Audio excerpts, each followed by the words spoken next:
Футбол ойынын караучы жанатарлар ойынчылардан да ныгырак борчылды. Капкага кирген har gol өчен егет кызлар сүйенеп, куанып отурду. Күн сайын әзірләнді, кеше міне шоңғы ярышында Қазанда, правда, 4-ші орын алып кетті енді.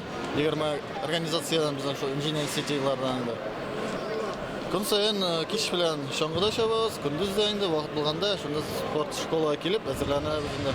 Мини-футбол буенча беренче урынны Үзәк хастахана командасы яулады. Район ички эшләр бүлеге 2-нче, мәктәпләр командасы 3-нче урынны алды.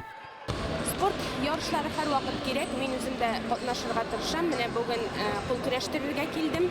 Алла бирсә җиңәргә дип өметләнеп торам. Мондый ярышлар һәр вакыт күңел күтәренкелеге, кәеф бирә. Иртәдән алып менә бүген инде дулкынланып көтеп торабыз башланганын. Biz Kubelek bile Pakistan sayışmasından arm wrestling'ga gittim. Men endi janatar bo'lib keldim. O'zimizning için, komanda için mutlaq janatarga.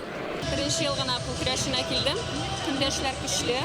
Baribizga да уңышлар телим. Хатын-кызлар арасында кул көрәше буенча беренчечлектә мәктәпләр, Үзәк хастахана һәм РОВД командалары. Ир-атлар арасында район советы һәм башкарма комитеты командасына тиңнәр булмады. Мәктәпләр һәм культ агро командалары 2-нче, 3-нче урыннарны бүлеште. Лилия Шәймиева, Ойрат Фазилов, Мөслим телевидениесе.